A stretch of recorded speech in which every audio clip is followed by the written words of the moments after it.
Welcome to a new episode of the TV Watercooler podcast. In today's episode, I'm joined by Michael Weatherly and Cote de Pablo, who speak about their new Paramount Plus original series, NCIS, Tony and Ziva. Welcome back to Canada. Long-time fans know you filmed Dark Angel in Vancouver. What's it like being back in Toronto, though? Well, I love Toronto. I've been here a few times. I was here with a show called Bull, and ran around a little bit. In fact, the hotel I'm staying in, when we walked in, I realized that Eric McCormick and I had taken over the piano in that hotel one night. Sorry, Eric. He sang, I played piano. What did you sing? Like Elton John and Joe Jackson, and I can't quite remember, it was a long time ago, but we were stopped by the hotel security, but we kept going, and so it was like Will and Grace on acid. Amazing. And I was Grace. Oh, wow. So you play this character for so long. How much of Michael is in Tony?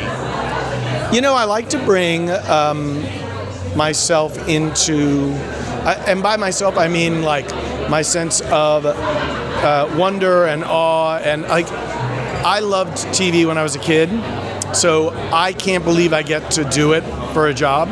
And what I loved most was watching shows like Magnum PI and things like that. So I always want to give an audience a kind of a place to go and someone they can maybe identify with and think like, why are you being such a dum-dum? And then maybe there's some redeeming quality to the character that brings them back around. And that's my job. What about the movie references? That's a cinephile. There's a lot of them. Yeah, that really grew out of, we would be doing a scene and I would recognize that inside the script, they had kind of borrowed from some action movie or like Die Hard 2 or something. And I would turn and be like, does anybody else think this is Die Hard 2? We're doing Die Hard 2. And so I would do it inside the scenes and it would stay in the cut and then it would air and then everyone was like, oh, the movie references are funny. I would do Sean Connery imitations and Michael Caine, and I would do all kinds of crazy stuff, and they were so generous to allow me to do that, and I benefited greatly from it. Now, some of the OG characters were references. If McGee came in, I think he would have solved the cyber threat immediately. Is that why you guys didn't bring him on? And what are the hopes for season 2? You're very right. Yeah. Very few people have seen through that plot hole.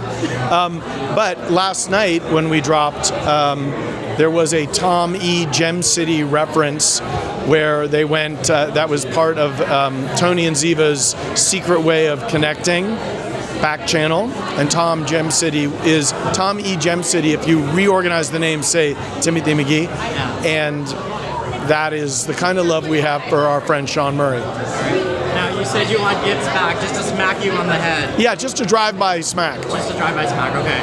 Thank you, boss. And what was it like filming in Europe this time around? Oh my God. Well, it was a dream because anytime we shot in Europe, it was always on a back lot in Santa Clarita or Hollywood or wherever, we were. So, you'd be in Disney Ranch in some part of California pretending you were in Italy. And now we were actually in Europe. And that you can't fake. And I think this is a show that was really made for the audience and also for the fans, but it wasn't made in a cynical kind of, cash grabby way. It was made so that first and foremost, here they are, but also we're going to show you them getting married, but they're not getting married. So we show you we're an unreliable narrator, and then all of a sudden the fans are like, wait, can we trust this show? And as you watch all 10 episodes, you come to the understanding that the show itself is bigger than just a fan appreciation, like fanfic. Yeah. It's built to be viewed again and again, and 5 years from now, and 10 years from now. This is a show that can sit on the shelf and deliver again and again and again. Speaking of that fan connection, going back 30 years to Loving in the City, those fans are still with you. How do you feel about that? I mean, I'm flabbergasted at the reference, and I loved my start in television. Morgan Fairchild and all the great people that I got to share the screen with back then, and they taught me everything. Celeste Holm and Wesley Addy and Laura Sisk, nay Sisk, Wright, and Paul, Anthony Stewart, and everyone on that show showed me how to be better, and hopefully I haven't let them down. Thank you so much. So you've had so much success with the first franchise. You left, you came back for a bit. Why this project? Was it the right time, the right place? Yes, it was the perfect time. We were trying to make it for a while. It was always an idea. The moment I left NCIS and subsequently Michael left NCIS, we always talked about it, but Michael immediately went into doing another great show, which was very successful, and he was tied up and he was very busy. But he never let go of the idea of sort of getting these characters back together.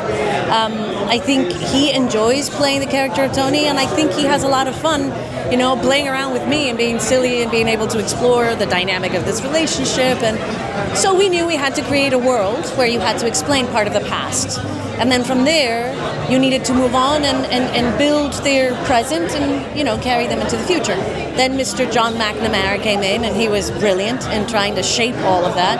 And it was a very magical time to shoot. Shooting that season was very, very magical. And filming in Europe, what were the highlights? Yeah, what were the highlights? It was a dream. Yeah. We were living in Europe for half the year, so it was great. Which cities were you guys? Ironically, a lot of people don't know this, but we shot exclusively in Hungary, in Budapest. So Budapest actually served as a backdrop for France, for Italy, and for Switzerland. And then we sent skeleton crews, with my stunt double running through the streets of Paris, and that actually did happen. It just wasn't me, So in essence, we did shoot in Paris, but Michael and I were very busy working in Budapest. Looking at the logo, NCIS now is so small. Tony and Ziva's in big letters. Does that speak to the appeal that, it's not really about the naval force anymore. It's about Tony and Ziva, and it's easier to attract a newer audience? I think the franchise is so big, they needed to identify what it was, or at least where it came from. You have to pay homage, And but it is very different because it doesn't live in the structure of the procedural, right. So you take that element away and you sort of give the structure a little bit more freedom. To be able to express itself in an emotional way, which is the thing that Michael and I were always very interested in. We loved the characters, but we wanted the freedom to take them outside of the agency. And so we got a chance to do that, and we had a lot of fun. And how do you feel about the global presence that it now has from, streaming versus network, that audiences all over the world can watch the episodes almost practically on the same day?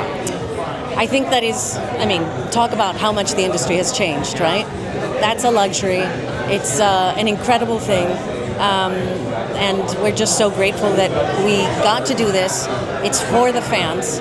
Every time Michael and I traveled the world independently from each other, every single time we were showered with love. People really wanted to know what happened to Tony and Ziva. And so now we're able to answer the questions. But hopefully what we get to do is make a show that is essentially about love and about family, and family sticking together and, loving each other. Can you set up the finale for us? Is it more of a season finale with a cliffhanger, or could it also serve as a series finale? You're going to have to wait and see. Yeah. Any hopes for a second season? We have hopes, and we're crossing our fingers. But as you know, these things are never anyone you'd love to see come back? From the mothership? From the OG, yeah. Oh, yeah, from the OG. My God, we'd love that. It's just a matter of, they're very busy. There's a lot of them are still shooting the show. Some people have left and retired. Some people are working on other shows. And so it's really subject to availability and interest. We love them, and we'd love to be able to leave our doors open because we'd love to have them back. Perfect. Thank you so much. Thank you.